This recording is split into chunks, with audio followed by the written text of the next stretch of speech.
पाकिस्तान के कब्जे वाले कश्मीर यानी पीओके में जारी विरोध प्रदर्शनों को विराम लग सकता है।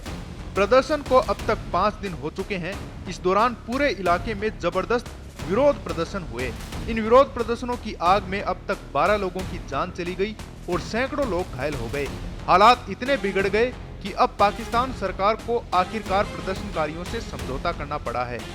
दरअसल जम्मू कश्मीर संयुक्त अवामी एक्शन कमेटी के नेतृत्व में हो रहे इन प्रदर्शनों की शुरुआत 29 सितंबर को हुई, जब सरकार और प्रदर्शनकारियों के बीच मांगों को लेकर बातचीत विफल हो गई, जिसके बाद तो जनता का गुस्सा और भड़क गया। विरोध ने इतना उग्र रूप ले लिया कि कई जगह हिंसा और तोड़फोड़ देखने को मिली। हालात बेकाबू होते देख पाकिस्तान सुरक्षा बलों ने खुलेआम प्रदर्शनकारियों पर गोलीबारी करनी शुरू कर दी। इस दौरान हुई झड़पों में 12 लोगों की मौत हुई, जिनमें 3 पुलिसकर्मी भी शामिल थे। हालात बिगड़ते देख प्रधानमंत्री शहबाज शरीफ ने एक उच्च स्तरीय प्रतिनिधिमंडल मुजफ्फराबाद भेजा, जिसकी अगुवाई पूर्व प्रधानमंत्री राजा परवेज अशरफ कर रहे थे। 2 दिन की लगातार चली बातचीत के बाद आधी रात को समझौता हो गया। इस समझौते के तहत प्रदर्शनकारियों ने 38 मांगों का एक चार्टर सरकार के सामने पेश किया। इन मांगों में बिजली, स्वास्थ्य सुविधाएं, शिक्षा व्यवस्था और आर्थिक मदद जैसी बातें शामिल थी।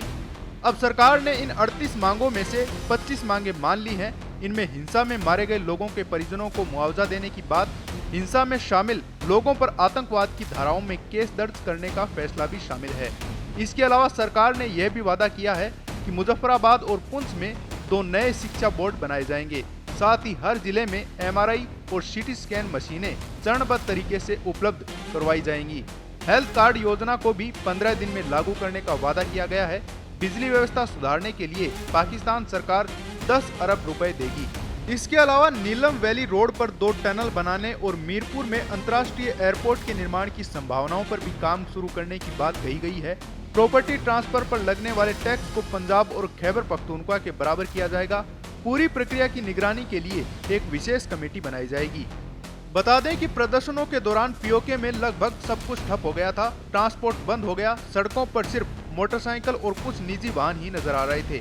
साथ ही 26 सितंबर से संचार सेवाएं भी बंद कर दी गई थी, जिससे लोगों में भारी नाराजगी फैली। रिपोर्ट्स के मुताबिक ये प्रदर्शन सिर्फ मूलभूत सुविधाओं की कमी को लेकर नहीं थे, बल्कि ये पाकिस्तान की सेना और सरकार की ज्यादतियों के खिलाफ गुस्से का इजहार भी बन चुके थे। वहीं भारत ने भी इस पूरे घटनाक्रम पर प्रतिक्रिया दी।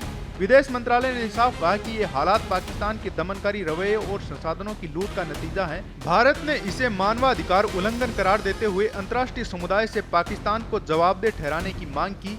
भारत ने एक बार फिर दोहराया कि पाकिस्तान के कब्जे वाला कश्मीर भारत का अभिन्न हिस्सा है और भविष्य में अगर कोई बातचीत होगी तो वो सिर्फ इसी क्षेत्र को वापस लेने को लेकर होगी। इस मामले पर पाकिस्तान के कुछ मंत्रियों ने भारत को जिम्मेदार ठहराने की कोशिश भी की, लेकिन इसका उनको कोई फायदा नहीं मिला। एक मंत्री ने प्रदर्शनकारियों से अपील करते हुए कहा कि ऐसा कोई कदम न उठाएं जिससे हमारे दुश्मन देश को फायदा हो। आपकी इस बारे में क्या राय है, हमें कमेंट करके जरूर बताएं। ऐसे और भी अपडेट्स के लिए आप जुड़े रहें पत्रिका के साथ। नमस्कार। देश दुनिया की ताजा खबरें और वीडियोस के लिए अभी डाउनलोड करें पत्रिका ऐप।